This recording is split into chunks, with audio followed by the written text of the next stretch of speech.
Greetings to you all, fellow travelers. This is Grotnip plugging away at the Northern Tribes Unit Analysis series.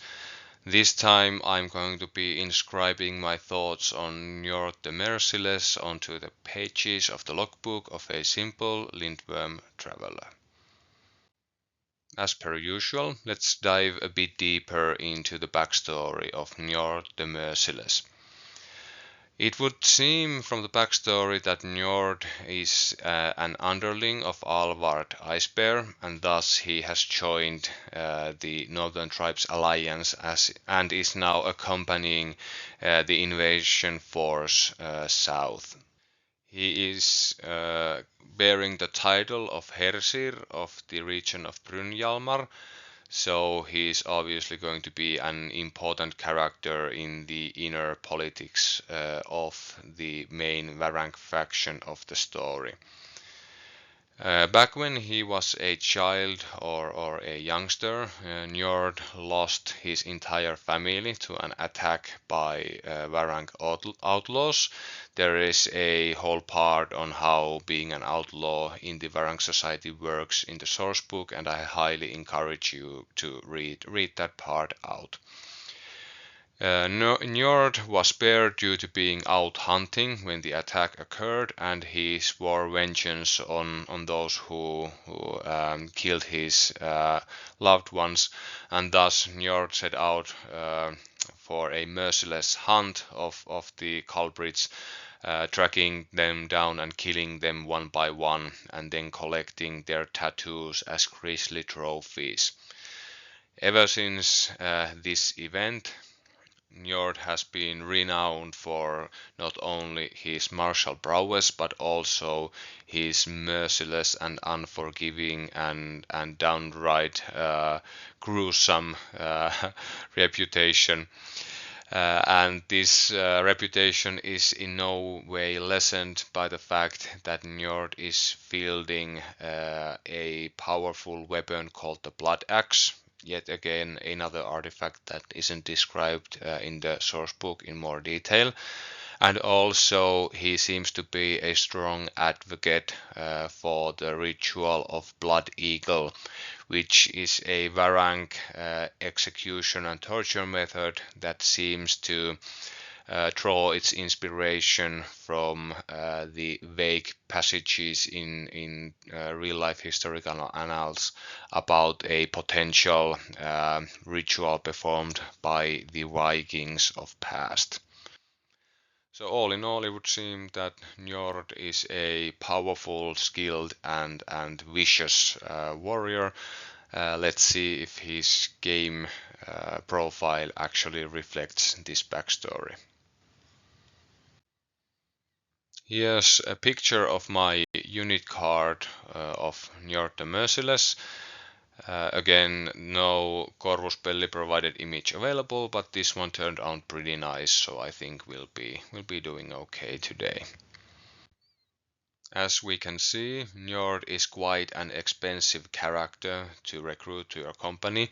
At 40 points, he is the most expensive non-high command character that we have access to at the moment, and he's even more expensive than the generic Wrathmane high command character. But then again, as we are going to see going forward, you do get a lot for that price.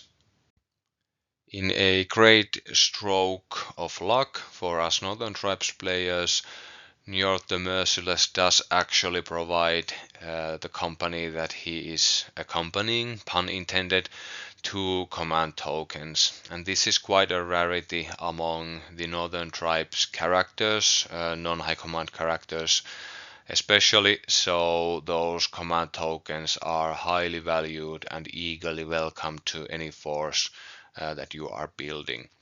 This not only helps you empower command skills, but also will help you hopefully win the initiative role. As you can see, Njord's movement characteristics are those of a regular Varank trooper.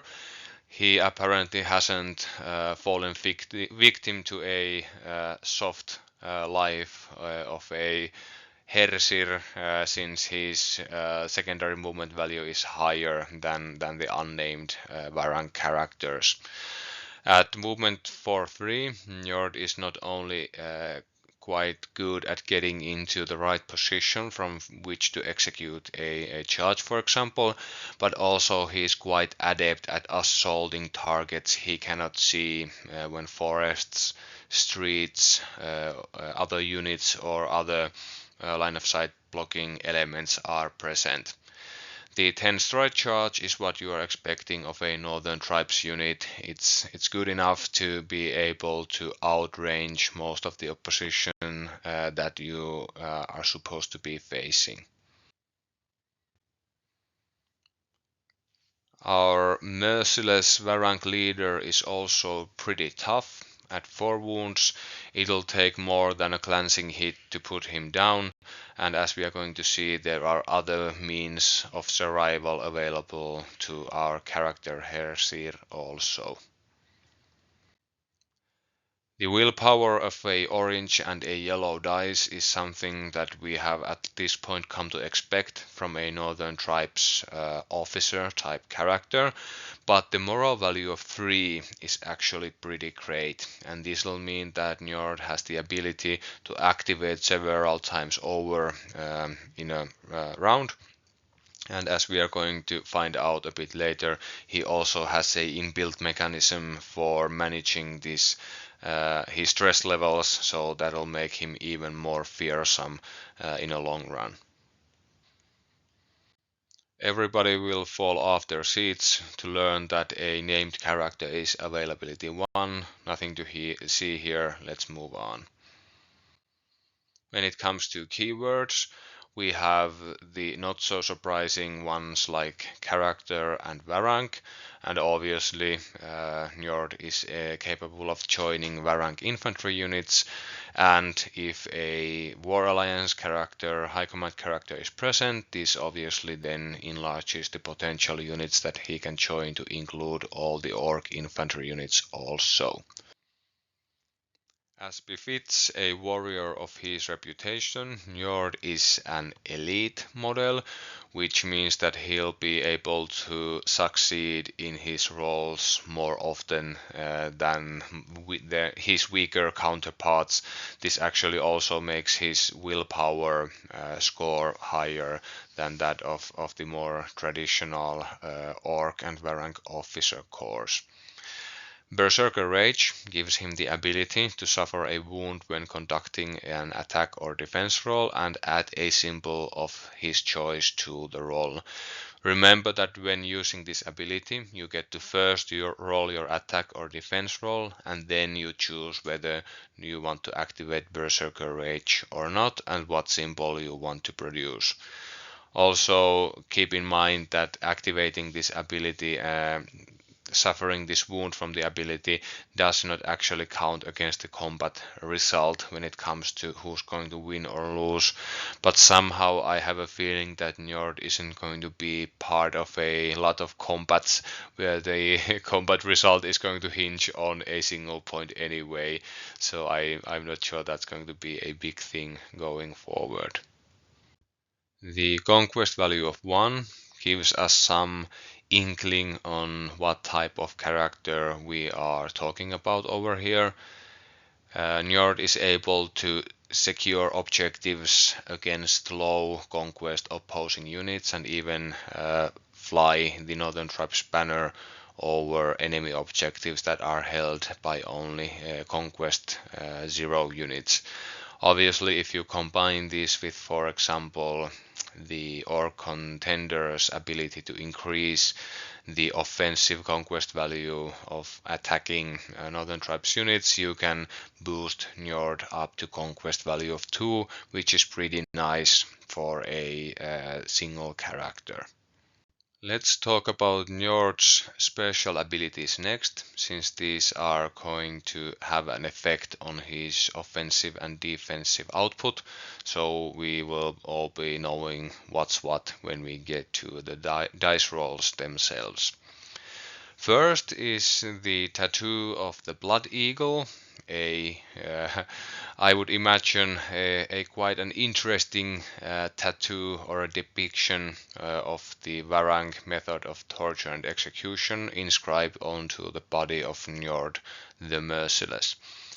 This is a command skill that's usable once per round, and it allows Njord to roll 2 orange dice when he's about to suffer damage and ignore a wound per success obtained. And I don't see any reason why you can't again combine this ability with the elite keyword, which means that there is quite a decent chance of Njord passing his rolls. It should be 75% chance of success per roll. If I did my math right, this roll should result in Njord ignoring 2 wounds about 57% of the time, and there being only a 6% chance that he will not reduce the amount of wounds suffered at all. Combined with Njord's other defensive abilities, Tattoo of the Blood Eagle does make Njord quite a tanky character of his type. This should discourage your opponent from trying to take out Njord by chipping damage in little by little. Obviously, you can only activate the Tattoo of the Blood Eagle once per round, but introducing that additional method of reducing damage to the opponent's calculus should help keep Njord safe. And when worst comes to pass and he gets attacked, Tattoo of the Blood Eagle can have an outsized effect on some of the more powerful methods of inflicting damage, such as automatic wounds that come from switches, or some abilities like Telia's Headshot that really hinge on denying the use of block symbols on the target to take them out. As we are going to see, Njord also has a passive ability that becomes more powerful as he takes damage, so it may not be strictly in your interest to activate the Tattoo of the Blood Eagle every time that you could do so, but all in all, trying to keep your expensive and tremendously powerful character alive and healthy as long as possible is going to be a priority. So I would imagine that Northern Tribes players are going to be activating this ability most rounds if Njord is indeed getting attacked. The next passive ability is Njord's namesake ability Merciless. It's a passive skill or passive ability that means that if Njord causes any damage in combat, the opposing unit will become frightened and Njord gets to reduce his stress by 1. And this is extremely powerful ability that works both on the offense and on the defense. This means that if and when Njord defeats an enemy unit that he is attacking, if he is able to enforce a willpower test upon them because they have lost the combat and they are over their moral value in stress, it's more likely that the opponent will fail their test and their unit will break, which will be a big win in many situations for the Northern Tribes player.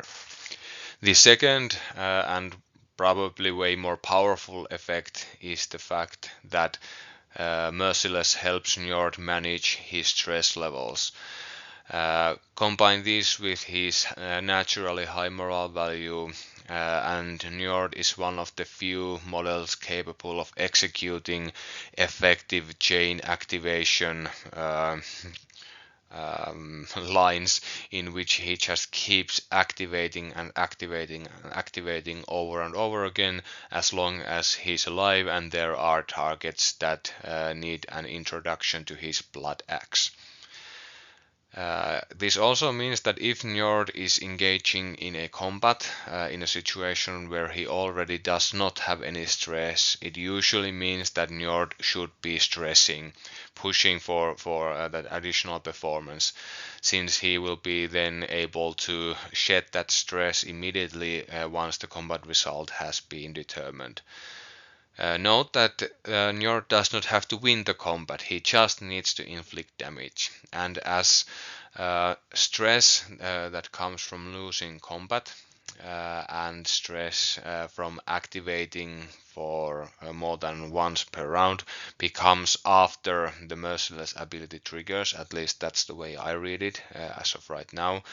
It pays for you to find a way to stress yourself so that you can get that stress reduction ability into use. As we know, activations are an extremely important currency in the game of Warcrow, and managing stress is an extremely important and powerful ability that really makes Njord worthy of his salt. And finally, we come to Njord's personal totem animal, Totem of the Cavern Lion. This is yet another passive ability, and it becomes more powerful as Njord suffers more wounds, which seems to be a thing among some of the Northern Tribes units and characters. If I'm allowed to go on a bit of a tangent here, I really love the fact that many of the Northern Tribes units and characters seem to have these very tribal aspects to how the units and characters themselves play, and how they become more ferocious when they take damage, or they turn, for example, their wounds attribute into something of a resource like the Hersir does, or they are able to ignore outright wounds like something like the Orc Battle Scarred. So I really love the design of this faction as a whole. But back to the matter at hand, let's talk about the effects of the Totem of the Cavern Lion. Unlike the Hersir, Njord is not innately fearless, but once he has suffered a wound, he then becomes fearless, and you don't have to worry about getting intimidated or frightened thereafter. He also gains raging, which means that he'll be able to inflict an additional automatic success against any enemy units that he charges. Once Njord is on the death's door and he has suffered 3 wounds, or he's carrying 3 wound tokens, I should say, to be exact. He's going to be adding a red dice to both his attack and defense rolls. And not only is the red dice the most powerful offensive dice we have when it comes to causing damage on the enemy, it's even further enhanced by Njord's elite status, which means that Njord cannot fail to find at least one success when rolling a red dice. So this is extremely powerful.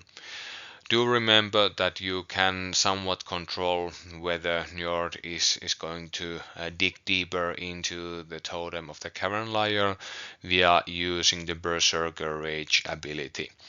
Then again, if you are, for example, charging unwounded Njord at something, do remember that that intimidating roll kicks in before you get to activate Berserker Rage, and also you collect your dice and get your automatic symbols, so raging doesn't get to kick in for that activation. You have to be wounded from the start for that to happen.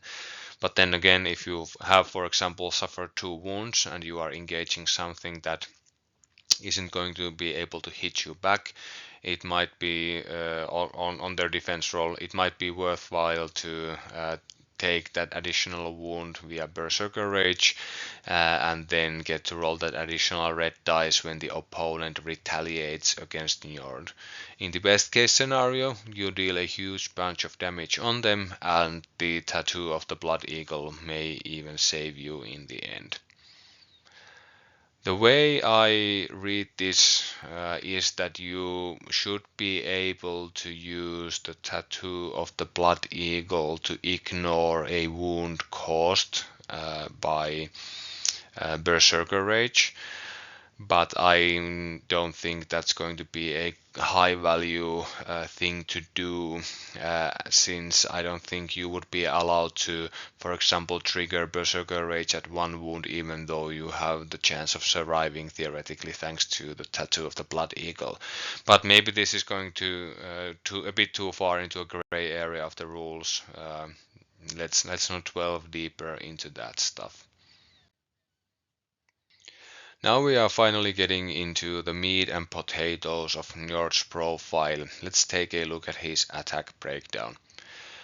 As you can see, Njord is dealing a substantial amount of damage even before we consider his more exotic special abilities. He's going to be inflicting on average 5 successes equivalent of damage of various types that we are going to be going through next, and he has a theoretical ceiling of 7. If you are willing to stress for additional performance, which you should be doing if you are at 0 stress thanks to the Merciless ability, you will get an automatic success and automatic special symbol added to your roll. And if you are getting the full value out of the cavern of the totem of the cavern lion, then you can be inflicting on average 7 damage and as much as 11, and factor in also raging at this point. So with so many different ways of inflicting damage, Njord is truly a terrifying opponent to face in close combat. As you can see, majority of Njord's damage stems from his large amount of standard successes that he's going to be producing, and the fact that he naturally has access to 2 red dice means that there is chance for quite a high ceiling of damage stemming from successes, and obviously when you get to the 3rd wound on the totem of Cavern Lion, then you get to add yet another red dice to the equation. Njord should not usually be triggering elite on hollow success symbols rolled, since he has a switch that inflicts automatic wounds on the target based on these symbols. Obviously, there could be a very niche situation where it's more worthwhile to convert these hollow successes into solids, but if that comes up, then just do that, and no no damage done, or no problem incurred. The last method of dealing damage that Njord has access to is a double solid special switch that'll cancel a successful block from your opponent's roll if they have produced any. And remember that since Njord is an elite unit, he can translate hollow specials into solid ones, as I have already done for the breakdown here before you. Njord's defensive breakdown then again is quite short and sweet affair, but it's also a quality defense roll when it comes to Northern Tribes units and characters. With 2 blue dice and a green one, and again elite, Njord is on average going to be producing 2 blocks to defend himself with, and he has a theoretical ceiling of 4, obviously hinging on that green dice providing him with a double block result. When you combine this with defense roll with his 4 wounds and the tattoo of the Blood Eagle ability, Njord is quite resistant to incoming attacks, at least to a point.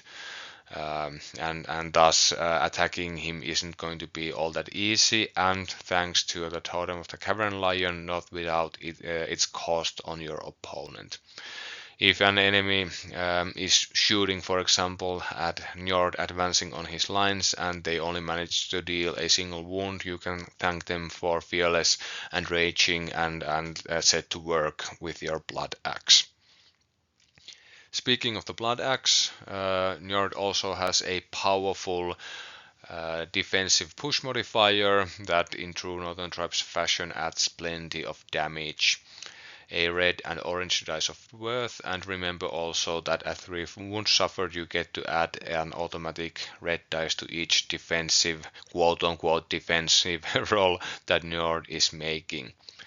Then again, our character Hersir does not have any switches, so he can't make use of any special abilities. It's just about dealing damage with successes and hollow successes and preventing damage with blocks and hollow blocks.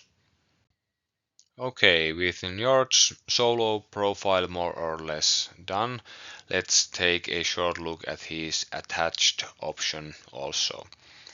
As an attached character, Njord is obviously an officer, so he adds a model to the unit that he's joining when calculating the amount of models left in the unit, which will help maintain unit's high combat performance once the trickle of casualties starts to become a thing.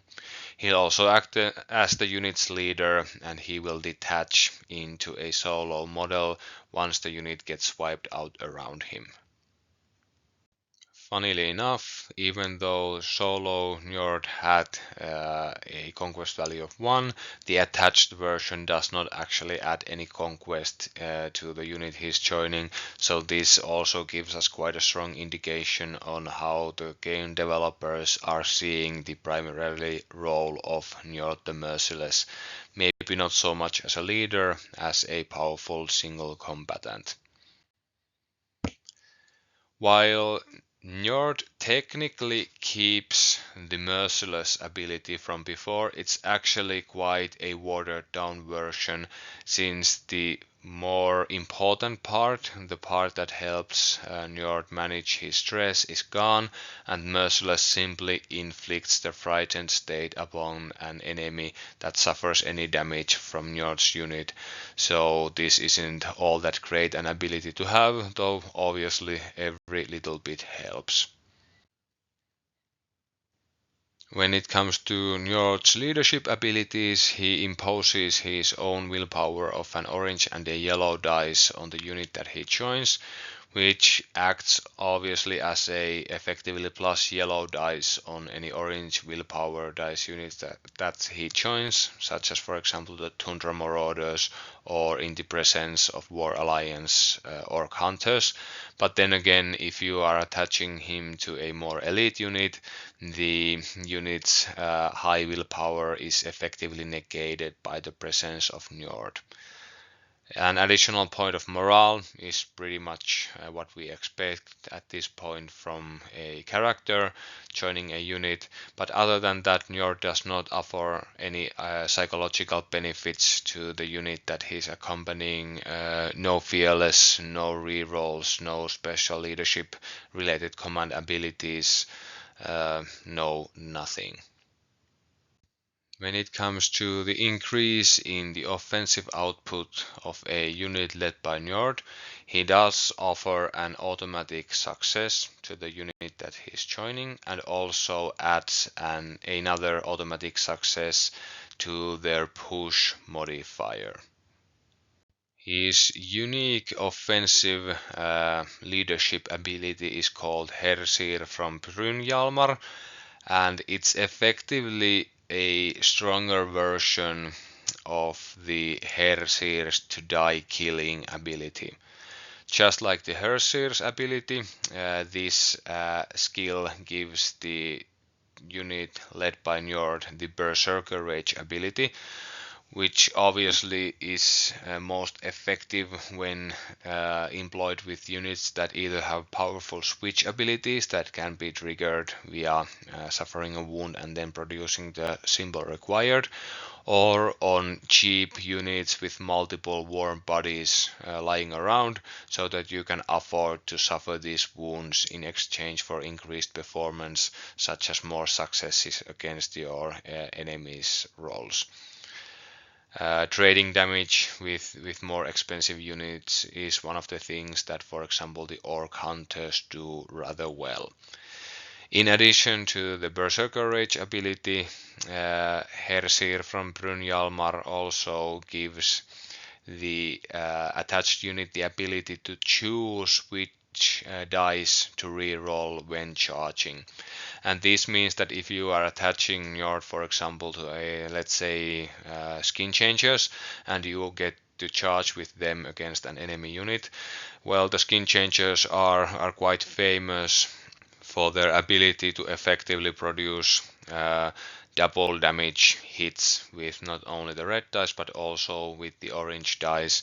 And thanks to Njord's ability, they can roll their dice once, keeping all those red and orange dice with two successes, or in the case of the orange dice, a success and a hollow special in them, and re-roll those that don't provide these results. So in this way, Njord's unit is able to perform way better on the charge, and they don't incur the risk of going greedy and re-rolling the dice and then getting a worse result, since you can keep the good dice involved. So that's pretty decent, if not downright great an ability.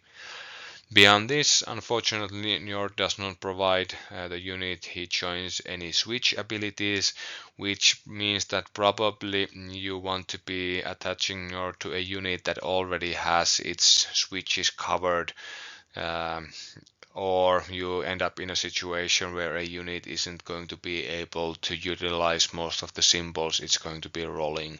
If you, for example, attach Njord to a unit of Varank Marauders, when the unit is attacking, they can't use any other symbols except solid successes, so all the other results that they are rolling are lost, and that's not quite optimal now, is it?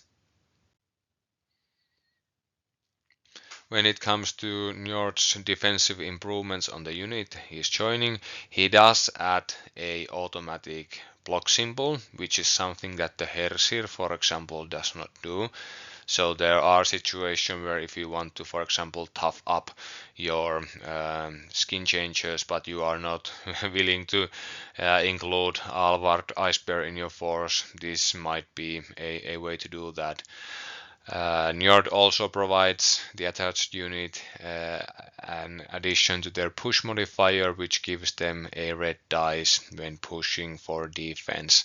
And this red dice will on average provide you with at least one success with the capability for two. And if the unit has defensive switches that can be powered with solid specials and hollow successes, well, there are some chance for getting those also. Remember also that the Berserker Rage ability can be used on the defensive to cheat when it comes to the combat result by suffering a wound and then introducing a block to your dice pool. But then again, usually you want to be suffering a wound and inflicting one back via a success, unless the opponent is also defending at the same time. Obviously, again, if there is a powerful switch ability that the unit innately has, Berserker Rage can also be used to help activate that ability on the defensive also. But yet again, as before, Njord does not actually provide any switches or defensive dice for that matter, so you very much have to work with what you've got on the unit that you choose to attach him to. And this all leads us nicely to the final analysis on Njord the Merciless. Njord is truly a merciless killer worthy of his name, and I have to yet once again congratulate Corvus Belli team for excellent interpretation of the backstory into a model and rules form. I really love how much character and how much uniqueness they are able to get to the different named and also unnamed units and characters in their new war game. Really excellent job.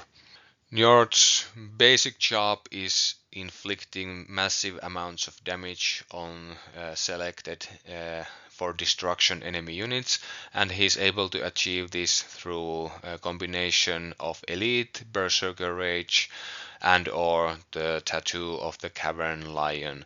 So if you are able to engineer a situation where Njord is going to get the first word in a duel of fates, he should be usually the guy coming on top after all is said and done. So he's something that you can, in most circumstances, quite gleefully set loose upon your enemy and then just watch the splatter works as he does what he does best.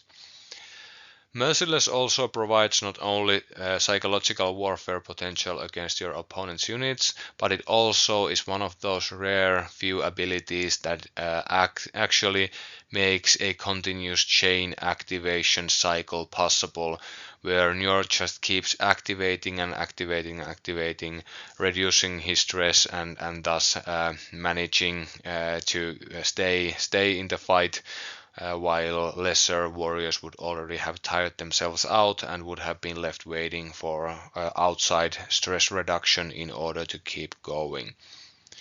Thanks to the tattoo of the Blood Eagle, a solid woods attribute and a really nice defensive role, which is again strengthened by elite, Njord is also surprisingly survivable against a multitude of threats that may be opposing him.